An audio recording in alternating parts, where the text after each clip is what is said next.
बग़ततन कुरान पाक में मुतअद्दिद बार इस्तेमाल हुआ है, इसका मतलब है अचानक।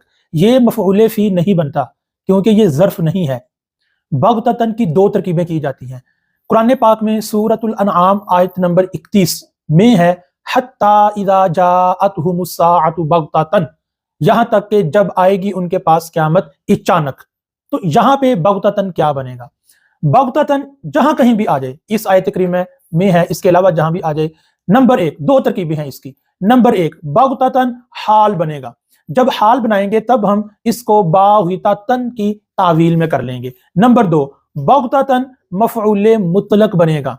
जब मफ़ऊल मुतलक बनेगा तो फिर मुख्तलिफ सूरतें हैं, मुख्तलिफ इह्तिमालात हैं। या तो इससे पहले बाग़ता फेल आप निकालेंगे, ये बाग़ता यबग़ितु होता है, जिसका मतलब होता है अचानक किसी चीज का आ जाना। अगर आप स्पेसिफिकली इस आयत करीमा के एतबार से देखें तो फिर शुरू में बाग़तत निकलेगा, क्योंकि यहाँ क़यामत की बात हो रही है, वो अचानक आएगी।